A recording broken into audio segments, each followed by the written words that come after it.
কিছু রহস্য রোমাঞ্চকর কাহিনী দিয়ে সাজানো আমাদের আজকের বিশেষ নিবেদন সৈয়দ মুস্তাফা সিরাজের লেখা কাহিনী অবলম্বনে ছায়াসঙ্গিনী। সৈয়দ মুস্তাফা সিরাজের জন্ম 1930 সালে মুর্শিদাবাদ জেলার খোসবাসপুর গ্রাম।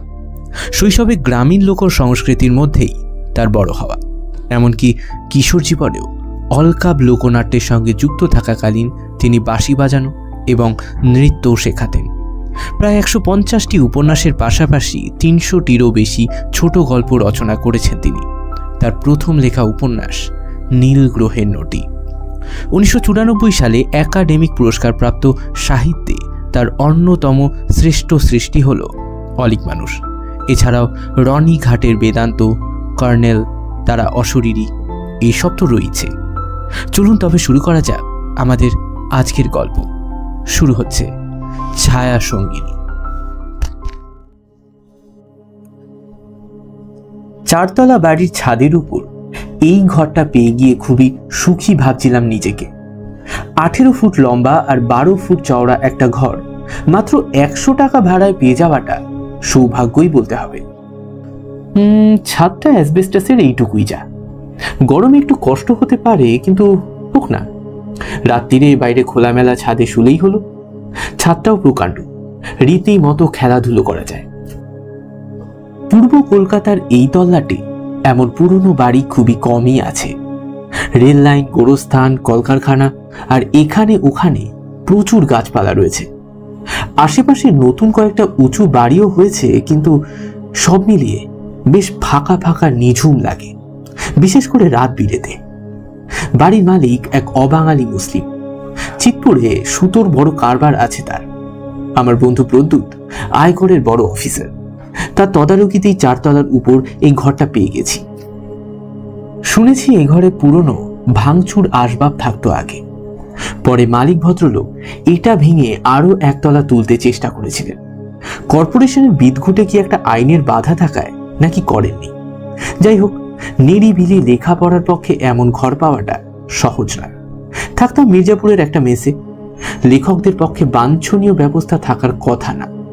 প্রদ্যুৎ যেচে এই সুখের ঘরটা আমাকে জুটিয়ে দিয়েছে। বলেছে, এবার বিশ্ব সাহিত্যে হাটে হাড়ি ভাঙার মতো কিছু একটা লিখবি যোগো, নইলে কেলেঙ্কারি করে ছাড়ব। প্রদ্যুৎ বরাবরই আমার শুভানুধ্যায়ী এবং সমঝদার বন্ধুও। লিখে লিখে আমি যে একদিন অন্তত জ্ঞানপীঠটা পাবই, এতে ওর দৃঢ় বিশ্বাস। ঘরে রং ফেরাতে আর আসবাব সাজাতে যত টাকা খরচ করার করলাম। সামনে পুজো সংখ্যার কাগজগুলো থেকে তা উসুলের মতলব নিয়েই টেবিলে বসেছিলাম। কিন্তু ও হরি, মাথায় একেবারে কিচ্ছু নেই, সব ভোবো অবস্থা। ভাবছিলাম নতুন জায়গায় গিয়ে যেমন ঘুম হয় না, তেমন হয়তো লেখাও আসে না। কিছুদিন পর হয়তো এই শূন্যতা কাটিয়ে ওঠা যাবে। দিন 7 পর দুপুরবেলা সিঁড়ি দিয়ে নামছি, দোতলায় একটা ঘরের সামনে দেখি এক যুবতী মেয়ে দাঁড়িয়ে আছে। আমার চোখে চোখ পড়তেই সে হেসে নমস্কার করে বলল, একটা কথা জিজ্ঞেস করব? কেন করবেন না? আপনি কি লেখক যোগব্রত রায়? এসব ক্ষেত্রে অহমিকা বোধে সুরসুরি লাগা স্বাভাবিক। মুচকি হেসে বললাম, হ্যাঁ, মানে ওই আর কি। আপনি কিভাবে জানলেন? আপনার ঘরের দরজায় নেম প্লেট লাগানো আছে। তাছাড়া আপনার চেহারার ভাবভঙ্গি দেখলেই বোঝা যায়। তাই বুঝি? যুবতী ঠোঁটের কোণায় হেসে বলল, আপনি যখন রাস্তায় হেঁটে যান মুখটা নিচু থাকে, সবসময় প্লট ভাবেন তো? ভালো করে তাকিয়ে দেখলাম যুবতীটি বিবাহিতা। বয়স 22-24-এর বেশি হতেই পারে না। কেমন একটা কচি খুকি খুকি ভাবভঙ্গিও আছে মুখে। আমাকেও লক্ষ্য করে। এতে স্বভাবত আমার অবাক লাগারই কথা। বললাম, তা আপনি কি এই ফ্ল্যাটেই থাকেন? থাকতাম, এখন মাঝে মাঝে আসি। তবে জানেন, এই ফ্ল্যাটটার উপর কেমন যেন একটা মায়া পড়ে গেছে। এই কথা বলে দ্রুত প্রসঙ্গ পরিবর্তন করল। আচ্ছা, একটা অনুরোধ করব? নিশ্চয়ই করবেন। আমি যদি আমার লাইফ হিস্ট্রি বলি, আপনি তা নিয়ে একটা উপন্যাস লিখবেন, খুব রোমাঞ্চকর। মাথায় ছিট আছে নাকি রে বাবা? কথাবার্তা কেমন যেন গোলমেলে ঠেকছে। অবশ্য সবাই ভাবে যে তার নিজের জীবনটা ভারী রোমাঞ্চকর, তা নিয়ে উপন্যাসও লেখা যায় ঠিকই, কিন্তু এর চাহনিতে ক্রমশ একটা অপ্রকৃতিস্থ ভাব ফুটে উঠছে মাঝে মাঝে। গায়ের রং ঘোরালো সিঁড়ির হালকা অন্ধকারে কেমন যেন পাণ্ডুর দেখাচ্ছে, পাতা চাপা ঘাসের মতো অনেকটা। অথচ আপাত দৃষ্টিতে শারীরিক রুগ্নতার কোনো ছাপ নেই, ছিপছিপে গরম হলেও নিতল এবং মাংসালো। শুধু চাহনিটা ভাষা ভাষা। তার কপালে 3টে স্পষ্ট ভাঁজ রয়েছে, চোখের তলায় ঈষৎ বাদামি ছোপ। কিন্তু কেন? ভিতরে গভীর দুঃখ টুক্ষ আছে নাকি? অনিদ্রায় ভুগে? বললাম, আগে শুনবো তারপর সে কথা, কিন্তু এখানে দাঁড়িয়ে তো আর শোনা যায় না। আমি কি তাই বলেছি? আপত্তি না থাকলে আপনার ঘরেই বরং যেতে পারি। এ নির্ঘাত ছিটগ্রস্ত, হিস্টেরিক টাইম। দ্বিধায় পড়ে বললাম, কিন্তু এখন তো আমি একটু বেরোচ্ছি। ও কি যেন একটা বলতে ঠোঁট ফাঁক করেছে, ঠিক সেই সময় পিছনের ফ্ল্যাটের দরজার শব্দ হলো। আমি ঘুরলাম। বাড়ির আর সব বাসিন্দাদের সঙ্গে এখনো পরিচয়টা হয়ে ওঠেনি। একটু বিব্রত বোধ করলাম। এভাবে এক যুবতীর সঙ্গে এখানে একা দাঁড়িয়ে কথা বলছি, এটা কে কিভাবে নেবেন তা বলা যায় না। দরজা খুলে এক টাকওয়ালা বৃদ্ধ ভদ্রলোক বেরিয়ে আমার দিকে বেশ সন্দেহাকুল দৃষ্টিতে তাকিয়ে রইলেন। বললেন, কাকে খুঁজছেন? কাউকেই না, আমি 4 তলার উপরের ঘরে থাকি আর কি। ও, আপনি তাহলে নতুন ভাড়াটি। কি যেন নাম আপনার? আগে যোগব্রত রায়। আচ্ছা আচ্ছা, আমি হেরম্ব মৈত্র। বলে বৃদ্ধ ভদ্রলোক অন্য পাশে যে ফ্ল্যাটের দরজার সামনে যুবতীর সঙ্গে কথা বলছিলাম চোখ নাচিয়ে সেদিকটা দেখিয়ে বললেন, মনোরঞ্জন বাবুর সঙ্গে আলাপ হয়েছে নাকি আগে থেকেই ছিল? এতক্ষণে আমি ঘুরে দেখলাম যুবতী নেই। কখন নিশ্চয় দ্রুত নিঃশব্দে ও ফ্ল্যাটে ঢুকে পড়েছে। বোঝা যাচ্ছে ওই মনোরঞ্জন বাবুর ফ্ল্যাটে তার যাতায়াত আছে। বললাম, না, আলাপ নেই। হেরেম্বু বাবুর চোখে ফের সন্দেহের ছায়া পড়ল। বললেন, কার সঙ্গে কথা বলছিলেন যেন? আসলে কথাবার্তা শুনেই তো দরজাটা খুললাম। ওই এক ভদ্রমহিলার সঙ্গে। আগে ওরা মনোরঞ্জন বাবুর ফ্ল্যাটেই থাকতেন বলছিলেন, মাঝে মাঝে নাকি বেড়াতেও আসেন। তা আমি ঝটপট ব্যাপারটা বোঝাতে চেষ্টা করলাম হিরেম্বু বাবুকে, পাছে ভদ্রলোক অন্য কিছু ভেবে না বসেন আবার। আমাকে থামতে দেখে ভুরু কুঁচকে হেরেম্বু বাবু বললেন, ভদ্রমহিলা 4 নম্বর ফ্ল্যাটে একসময় থাকতেন। কেমন চেহারা বলুন তো? চেহারার একটা মোটামুটি বর্ণনা দিলাম। শুনতে শুনতে হেরেম্বু বাবুর মুখে কেমন যেন একটা বিদঘুটে ভাব দেখা দিচ্ছিল। শোনার পর কোনো কথা না বলে সোজা এগিয়ে 4 নম্বর দরজার কাছে গেলেন। তারপর চাপা ষড়যন্ত্র সংকুল গলায় বললেন, দেখেছেন ব্যাপারটা? দেখা মাত্র আমি হতবাক, ফ্যাল ফ্যাল করে তাকিয়ে রইলাম। দরজায় বাইরে থেকে তালা আটকানো, পাশাপাশি 2টো মাত্র ফ্ল্যাট এই সিঁড়ির মুখের দোতলায়। তাহলে গেল কোথায় সে? নিচে নেমে গেল কি নিঃশব্দে? তাই হতে পারে। হেরেম্বু বাবু হঠাৎ খপ করে আমার একটা হাত ধরে ফিসফিস করে বললেন, আপনি নতুন এসেছেন মশাই, একটা কথা বলি শুনুন। এই বাড়িটা ভালো না, আমরা উঠে যাওয়ার তালেই আছি। পারলে আপনিও চেষ্টা করুন। সবাই সেই চেষ্টাই করছে। জানেন, এই বাড়িতে কেউ 2-3 মাসের বেশি থাকে না। 4 তলার 8টা ফ্ল্যাটে যাতে দেখবেন সবাই কম বেশি ওই 2 থেকে 3 মাসের বেশি আসেনি, এসেই পালাই পালাই করছে। হাতটা ছেড়ে দিয়ে বৃদ্ধ দ্রুত নিজের 3 নম্বর ফ্ল্যাটে ঢুকে দড়াম করে দরজাটা বন্ধ করে দিলেন। আমি কয়েক মিনিট চুপচাপ দাঁড়িয়ে থাকলাম। চাকরি বাকরি করি না, দিনের অনেকটা সময় পত্রপত্রিকার অফিস আর প্রকাশকদের কাছে আড্ডা দিয়ে কাটাই। সন্ধ্যায় ফিরে লিখতে বসি। রাত 9টা নাগাদ বেরিয়ে খেয়ে আসি খানিকটা দূরের একটা হোটেলে। সেদিন ব্যাপারটা ভাবতে ভাবতে হন্যে হল। হেরেম্ব মৈত্রের কথা কিছুতেই বিশ্বাস করতে পারছিলাম না। একটা আস্ত জলজ্যান্ত স্ত্রীলোক আমার সঙ্গে এতক্ষণ বাক্যালাপ হলো, সে কিনা ভূত। তাহলে হয়তো মেয়েটি কোনো কারণে হেরেম্বুবাবুর চোখ এড়িয়ে আমার অজান্তেই নিচে নেমে গিয়েছে। তবু কৌতূহল জেগেছিল তার সম্পর্কে। তাই সন্ধ্যা 7টায় ফিরে দোতলার 4 নম্বর ফ্ল্যাটের দরজায় বোতাম টিপলাম। একটু পরেই দরজা ফাঁক হলো। ভারী গলায় আওয়াজ এলো, কাকে চাই? আগে মনোরঞ্জন বাবু আছেন কি? দরজাটা পুরো খুলে খালি গায়ে লুঙ্গি পরা আমার বয়সী এক স্বাস্থ্যবান পেটাই গড়নের ভদ্রলোক বললেন, আপনি তো ছাদের ঘরে এসেছেন। হ্যাঁ, আমার নাম যোগব্রত রায়। পরস্পর নমস্কার বিনিময় হলো। তারপর মনোরঞ্জন বাবু বললেন, আলাপ হয়ে খুশি হলো। তাই বিশেষ কোনো প্রয়োজন আছে কি যোগব্রত বাবু? মানে কিছু মনে করবেন না, আমার একটু এক্সারসাইজ করবার অভ্যাস আছে সকাল সন্ধ্যায়, তাই।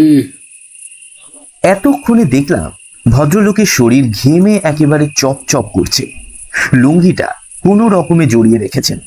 বললাম, না না, এখন তাহলে থাক, আপনাকে আর ডিস্টার্ব করবো না, পরে এক সময় না হয় এসে বলবো খন। একটু আভাস দিতেও পারেন। না না, আপনি ব্যায়াম বরং সেরেই বলে আমি হন হন করে উপরে চলে গেলাম।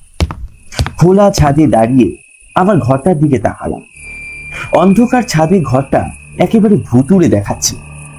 আজ কেমন যেন গাটা ছমছম করছিল। ভাবলাম কাল থেকে বরং বাইরের দেওয়ালে একটা বাতি আটকাবো, বেরিয়ে যাওয়ার সময় জ্বালিয়ে রেখে যাব। ইলেকট্রিক খরচ একটু বাড়বে, সে বাড়বে। সন্ধ্যায় অন্ধকার ছাদে চোর ডাকাত এসে লুকিয়ে থাকতে পারে, এলাকার বদনামও আছে এলাকা। এতক্ষণে একটা ব্যাপার মনে পড়লো।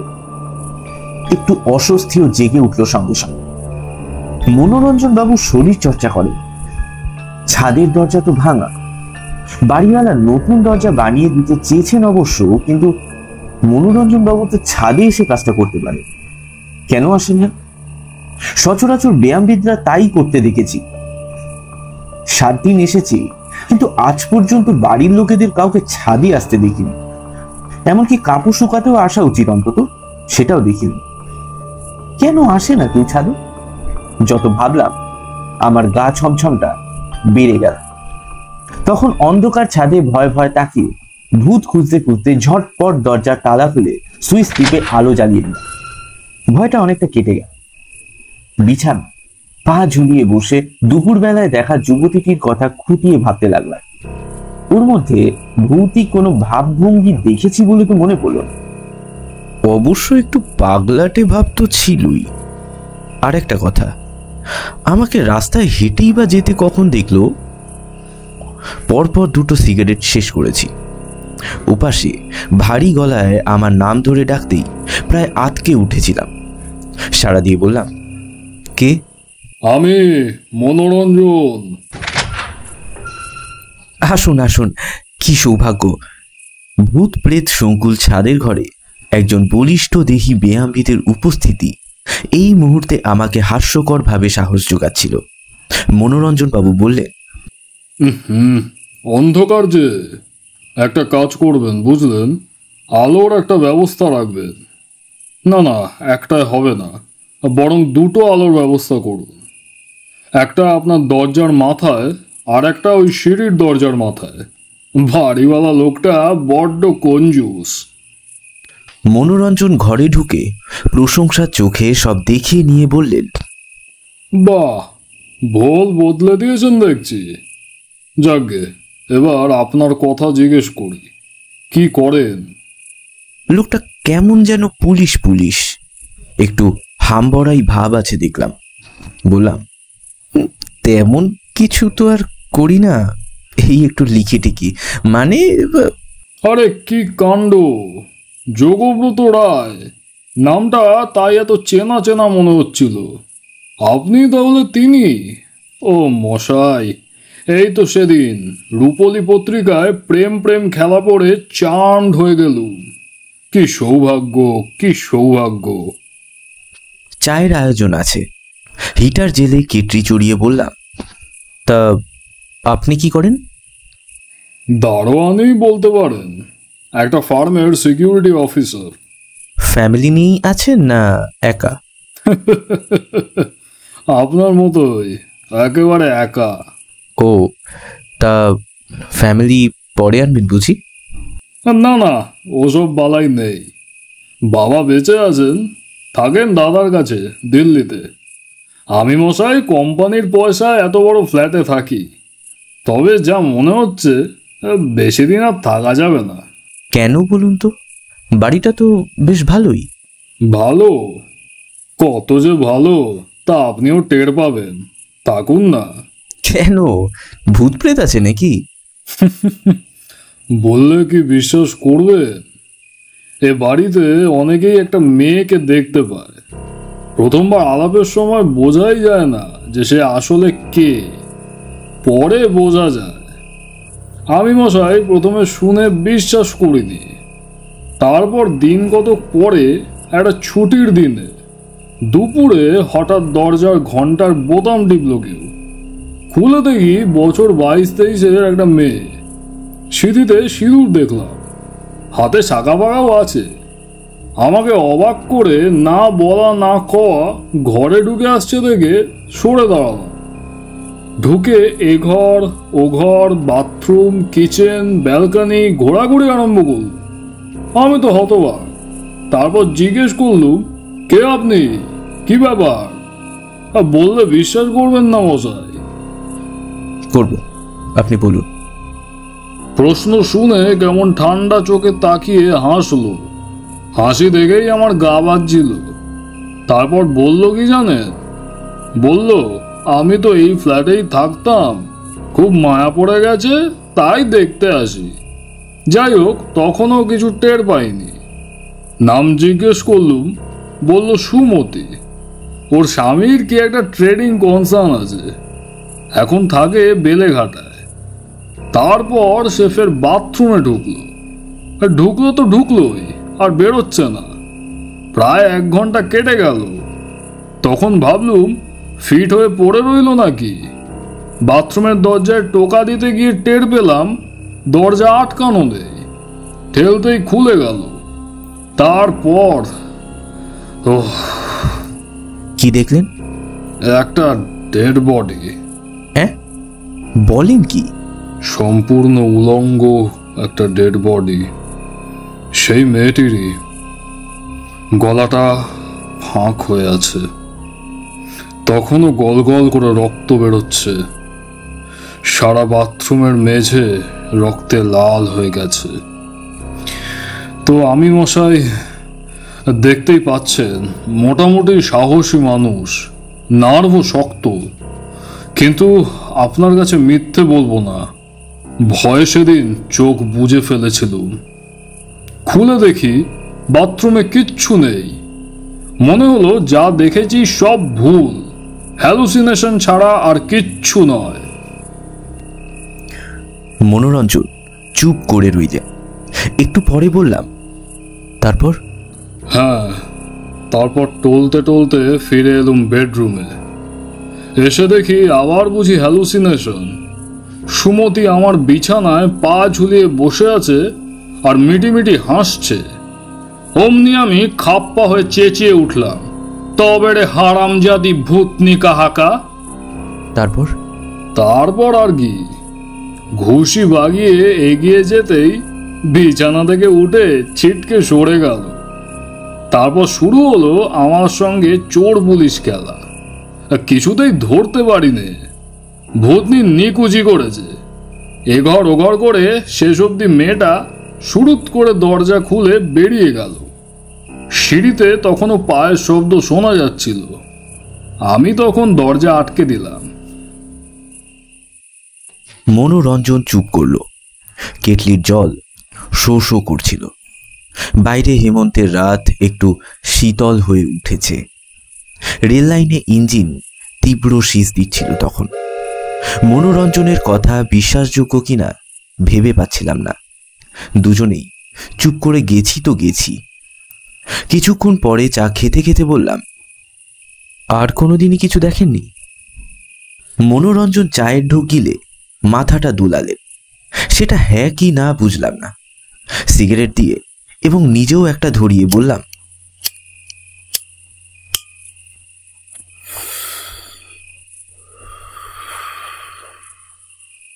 আপনার কিন্তু মশাই সাহস আছে, বাথরুমে ঢুকতে ভয় করে না? একটা ব্যাপার কি জানেন, ভূত যদি অতটা স্পষ্ট হয়ে মানুষের গা ঘেঁষে আসে, কথাবার্তা বলে, তাহলে আর তার ভূতত্ব থাকে না। মানুষও তাকে আর তো অতটা ভয় পায় না, সয়ে যায়।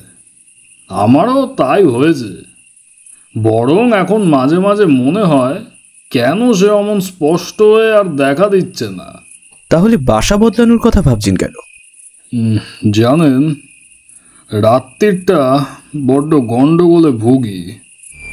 যতবার ঘুম ভাঙে মনে হয় পাশে বউয়ের মতো কেউ শুয়ে আছে। বেশ টের পাচ্ছি, বুঝলেন? এমনকি সে আমার গা ঘেঁষে আসছে, কিন্তু সত্যি কেউ নেই। এ এক অদ্ভুত সমস্যা। আমি তো মশাই পুরুষ মানুষ, ব্যাচেলার। আমি ভীষণ উত্তেজিত হয়ে উঠি তখন। একটা মেয়ে দিব্যি পাশে শুয়ে আছে, অথচ হ্যালুসিনেশন আর কি। আচ্ছা, এবার উঠবো। আপনি কি যেন বলবেন বলছিলেন? না, আর কিছু না, এই ব্যাপারটাই। কিভাবে জানলেন বলুন তো? হেরম্বতা কিছু বলেছে নাকি? না, আসলে সুমতির সঙ্গে আজ দুপুরে আপনার ঘরের দরজায় এই পর্যন্ত শুনি মনোরঞ্জন হাসতে হাসতে বলে উঠলেন, বুঝেছি। তবে আমার ধারণা সুমতি কোনো ক্ষতি করবে না। মনের ভয়টা কাটিয়ে উঠতে পারলেই ও আর কোনো প্রবলেম নয়। মনোরঞ্জন চলে গেলেন। এবার যেন নিজের সাহস প্রতিপন্ন করতেই গট গট করে হেঁটে ছাদ পেরোলেন। সিঁড়িতে ওর পায়ের শব্দ মিলিয়ে যেতেই আমিও ঘরের দিকে ঘুরলাম। ঘুরতেই একেবারে আঁতকে উঠলাম। আমার বিছানায় সুমতি পা ঝুলিয়ে বসে আছে। পরনে বেগুনি জমিনের উপর সোনালি ফুলওয়ালা বেনারসি, গা ভরা গহনা, খোপায় ফুল জড়ান, একেবারে নববধূ। আমি পাথর হয়ে দাঁড়িয়ে রইলাম। গলার স্বর একটুও ফুটল না। তারপর মাথা যেন ঘুরে উঠল আমার। জ্ঞান হলে দেখি দরজার চৌকাঠের কাছে শুয়ে আছি। প্রথম কয়েক সেকেন্ড ব্যাপারটা আমি কিছুই বুঝলাম না। তারপর ধীরে ধীরে উঠে বসলাম। বা হাঁটুর কাছটায় ব্যথা করছিল খুব। খোঁড়াতে খোঁড়াতে উঠে দাঁড়ালাম। ঘরে তেমনই আলো জ্বলছে, কিন্তু সুমতির ভূতটা আর নেই। মানুষের এই এক অদ্ভুত স্বভাব, ভূতের ভয়ের চেয়ে এখন হাঁটুর ব্যথাটাই বেশি জোরালো হয়ে ওঠার ফলে ভূতের উপর ভীষণই ক্ষেপে গিয়েছি। এই মুহূর্তে সুমতির ফের আবির্ভাব ঘটলে আমি তাকে বেদম প্রহার দিতাম নিঃসন্দেহে। মনোরঞ্জনেরও ঠিক এমনই রাগ হয়েছিল।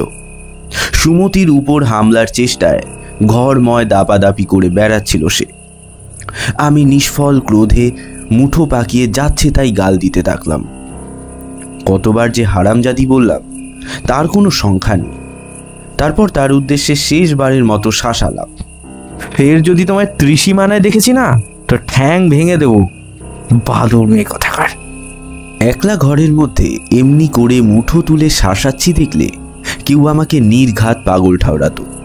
কিন্তু সেই মুহূর্তে কোথায় যেন খিলখিল করে কে বেশ একটা হেসে উঠল। আমিও অমনি সংযত হলাম। সব সাহস উবে গেল সঙ্গে সঙ্গে। মরিয়া হয়ে দরজা বন্ধ করে বিছানায় বসে পড়লাম।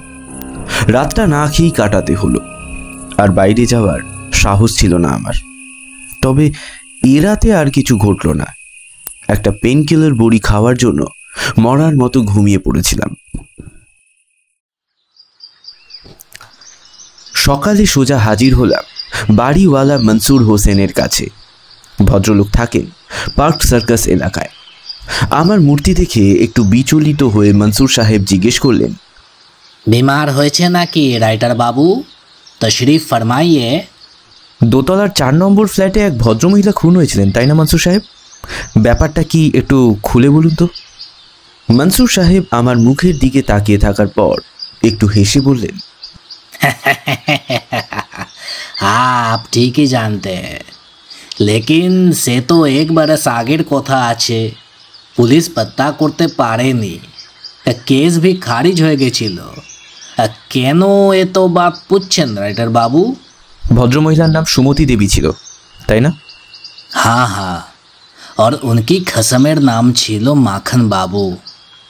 माखन बाबू जोड़ू के कत्ल करेछिलो, बुझलेन राइटर बाबू।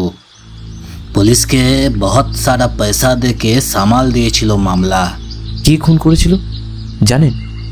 वो माखन बाबू को संदेह हुएछिलो कि भिन्न आदमी के साथ उसका जोड़ू का मोहब्बत चल रहा है। কে সেই ভিন আদমি বলতে পারেন? बाबूजी, हम सिर्फ कान से सुना कि गौतम बाबू के साथ मोहब्बत छिलो, जाना आना भी हो। तो एक रोज माखन बाबू उसको पकड़ लिया, झमेला भी हुआ बहुत। तो हुआ क्या राइटर बाबू? कुछ नहीं, सिर्फ जानने का इरादा था बोले उठे दाঁড়ালাম। मंसूर साहेब हंसते हंसते बोलें, हाँ समझ लिया, आप तो किताब लिखने वाला। किताब लिखबेन? বসুন বসুন, जरा से चाय पी के जाइए। অগত্যা বসতে হলো। বাড়িতে সুমতির ভূতের উপদ্রবের কথাও তুললাম। মনসুর সাহেব পাত্তাই দিলেন না, দেবেন না সে তো জানা কথাই। ওর বক্তব্য সারাক্ষণ রেলগাড়ি আর কলকারখানার ভো ভো ছক্কর মক্কর আওয়াজে অতিষ্ঠ হই নাকি ভাড়াটেরা চলে যায়। তবে হ্যাঁ, ভূতের ভয়ও পালায় অনেকে। ভূত থাক আর নাই থাক, পাশেই গোরস্থান কিনা। হরদম মুসলিমদের লাশ যাচ্ছে নিচের রাস্তায়, বাড়ি থেকে দেখা যায় সেই সব লাশ কবর দিচ্ছে। এই সব দৃশ্য দেখে ঘাবড়ে যায় ভাড়াটেরা। এক ফাঁকে মাখনবাবু কোথায় থাকেন সে কথা জানতে চাইলাম। মনসুর সাহেব বললে, वो कानो कान শুনেছিলাম যে তিনি নাকি কাছাকাছি থাকেন। আর ঠিক তো বলতে পারবো না সাহাব, বরং আপনি দারোয়ানকে পুছবেন, সে জানতেও পারে। কারণ ওনার বাড়ি ছাড়বার পর মাখন বাবুর নামে চিঠি বিঠি ও দারোয়ান ही মাখন বাবু को পৌঁছে দিত।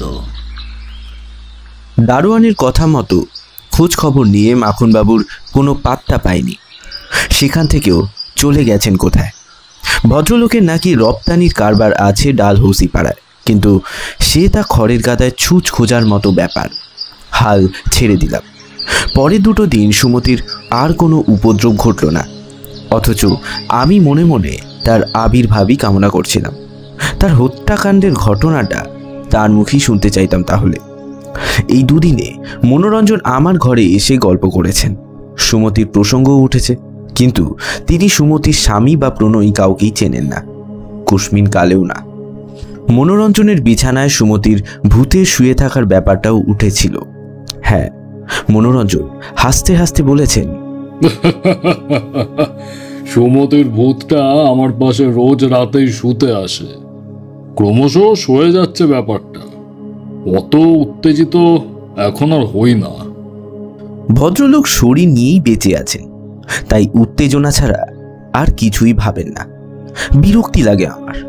মনে হয় শরীর চর্চাকারী ব্যায়ামবিদ লোকটি যেন আমাকে বোঝাতে চাইছেন স্বাস্থ্যবান তাগড়াই লোকেরাই মেয়েদের একান্ত কাম্য। সুমতি মরে গিয়েও তাই তার প্রতি আসক্ত হয়েছে। ওর পাশে তাই রোজ রাতে শুয়ে থাকে সুমতি। কি ভাবে নিজেকে মনোরঞ্জন? আহাম্মক গারুল আর কাকে বলে? রাতে শুয়ে মনে মনে বলছি, সুমতি লক্ষ্মী বোনটি আমার, গালমন্দ করব না, ভয়ও পাবো না। তুমি শুধু একবারটি এসো, তোমার লাইফ হিস্ট্রি শোনাবে বলেছিলে না?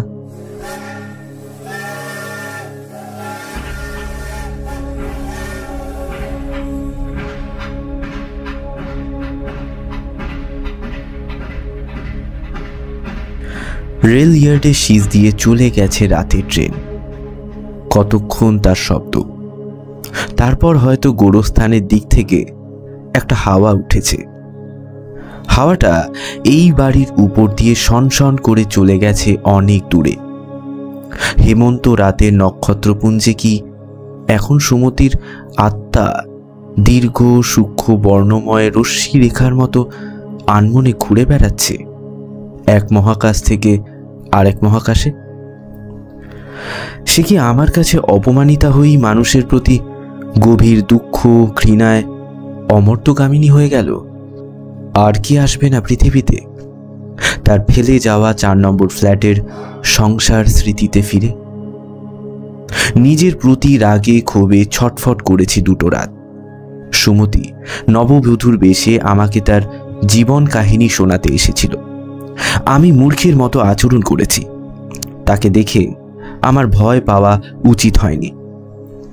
মৃতেরা যখন জীবিতের রূপ নিয়ে আসে তখন বোঝাই যায় তারা ভয় দেখাতে আসে না। ভয় দেখাবার ইচ্ছে থাকলে তারা বিকৃত চেহারায়ও তো আসতে পারে। সুমতি এসেছিল মানুষের অস্তিত্ব ও চেহারা নিয়ে, যে চেহারা এবং অস্তিত্বে একদা সে বেঁচে ছিল তার ছোট্ট সংসারে। কি ভুল না করেছি এই সরল সত্যটা না বুঝে। সুমতি এলো না, নিশ্চয়ই অভিমান হয়েছে মেয়ের। বারবার তার উদ্দেশ্যে বললাম, আমায় ক্ষমা করো লক্ষ্মী মেয়ে, আর কখনো তোমায় অপমান করব না, ভয়ও পাব না।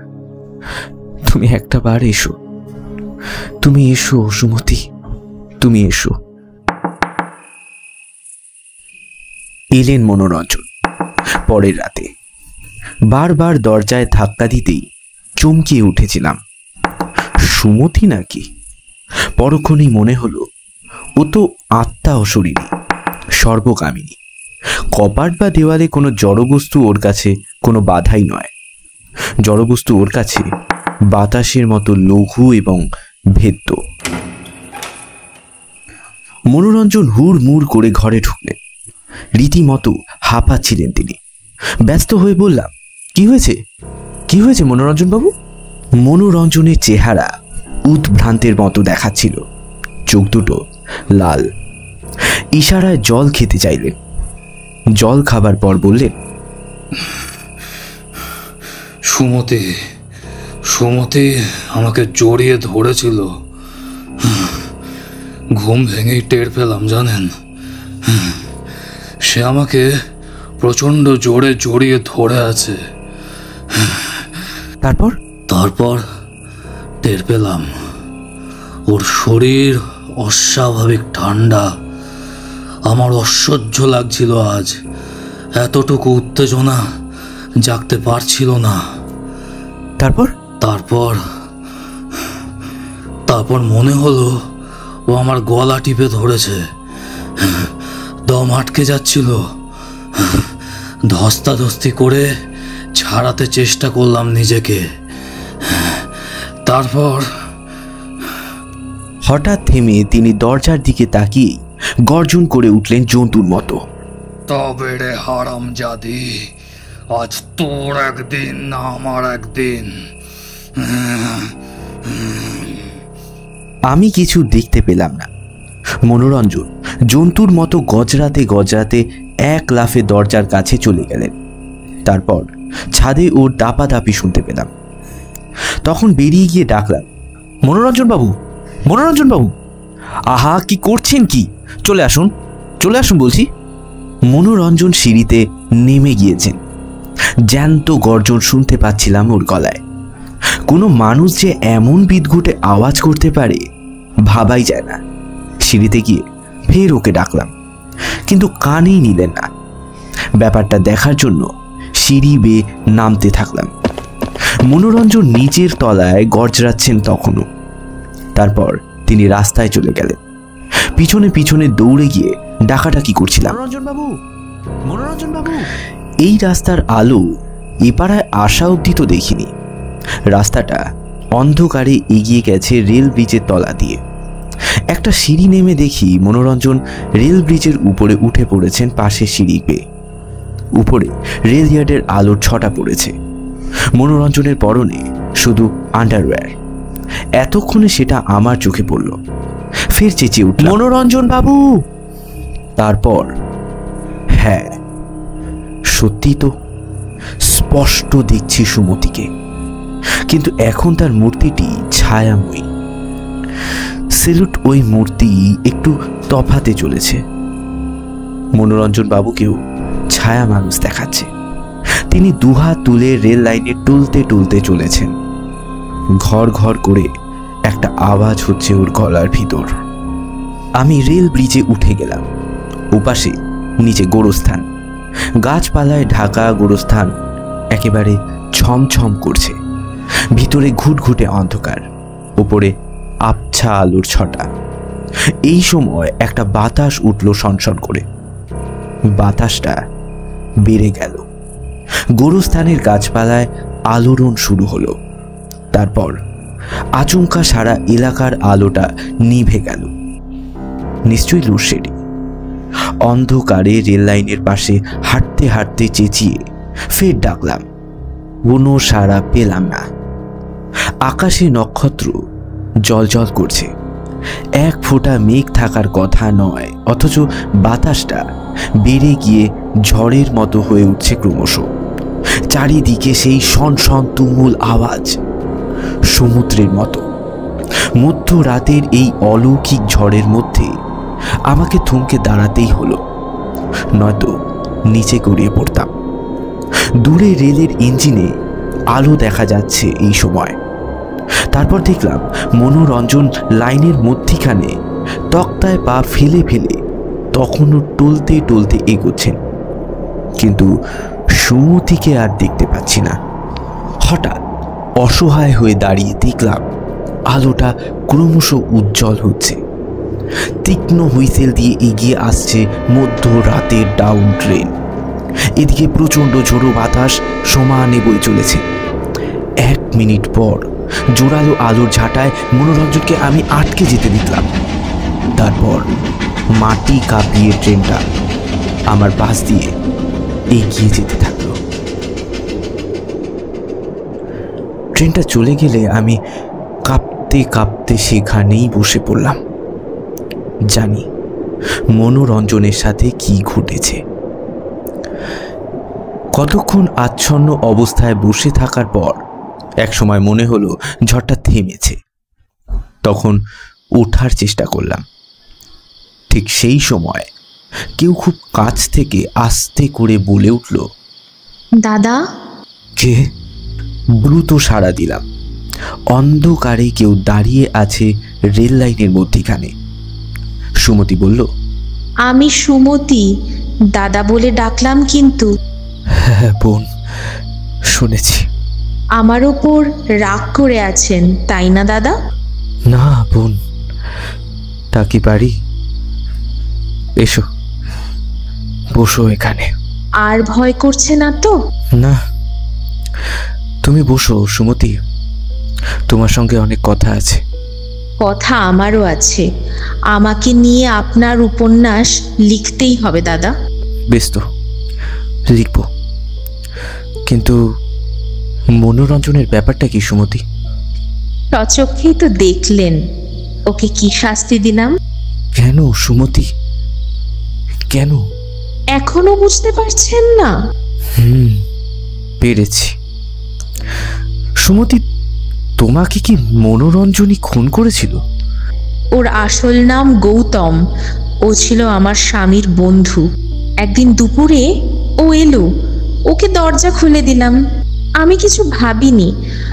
আমাকে একা পেয়ে ঝাঁপিয়ে পড়লো আমার উপর, আর তারপর সুমতি, কাঁদে না সুমতি, বুঝতে পারছি কি ঘটেছিল। তোমার নারীত্বের অপমান করেও ক্ষান্ত হয়নি শয়তানটা। পাছে তুমি স্বামীর কাছে সব বলে দাও, তাই ও তোমায় খুন করেছিল। তারপরও তোমাকে ভুলতে পারিনি সুমতি। পরে সেই ফ্ল্যাট ভাড়া নিয়েছে। তোমাকে কামনা করার হাত থেকে রেহাই পায়নি। রোজ রাতে আলো পড়ল আমার উপর। কেউ চিৎকার করে বলল, ওই হুকুমদার। বিদ্যুৎ স্পৃষ্টের মতো দুহাত তুলে চেঁচিয়ে বললাম, দোস্ত। রেল ইয়ার্ডে অন্ধকারে বসে আছি। মুহূর্তেই এই চেতনা না জেগে উঠলে হতছাড়া বাহিনী আমাকে লক্ষ্য করে গুলি ছুটত। আর চোখে দেখলাম সুমতির ছায়ামূর্তি দূরে সরে যাচ্ছে। বন্দুকধারীরা এসে তামাশা করে বলল, प्यार करता था बाबू लोग, ये प्यार का जगह नहीं है जी। जाओ, चला जाओ यहाँ से, जल्दी भाग जाओ नहीं तो पकड़ा जाएगा। তারপর আলো ফেলে সুমতিকে খুঁজতে থাকলো। না পেয়ে হতাশ ভঙ্গিতে একজন বলল, लगता है भाग गई शर्म से। তারপর হো হো করে হাসতে থাকলো। আমি আস্তে আস্তে চলে এলাম। রেল ব্রিজের কাছে এসে লোহার সিঁড়ি বেয়ে যখন নামছি তখন আলো জ্বলল। লোডশেডিং ফুরলো বোধ হয়। গৌতম ওরফে মনোরঞ্জনের লাশটা না হয় সকালে বরং একবার দেখে আসব।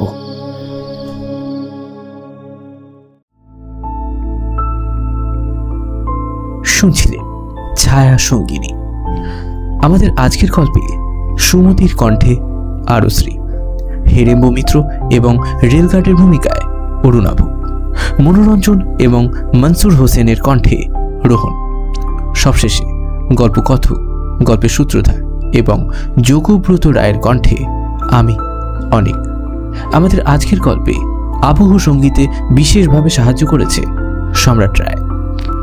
আমাদের আজকের নিবেদন যদি আপনাদের ভালো লেগে থাকে তাহলে লাইক, কমেন্টস এবং শেয়ার করতে ভুলবেন না। দিনের শেষে অতি অবশ্যই চ্যানেলটিকে সাবস্ক্রাইব করে বেল আইকনটি প্রেস করে নিন, যাতে আমাদের নিবেদন সরাসরি পৌঁছে যেতে পারে আপনাদের কাছে। দেখা হচ্ছে পরবর্তী সপ্তাহে নতুন কোনো গল্পকে সঙ্গী করে। ততক্ষণ পর্যন্ত সুস্থ থাকুন এবং গল্পের কথালিপিকে অফুরান ভালোবাসা দিন।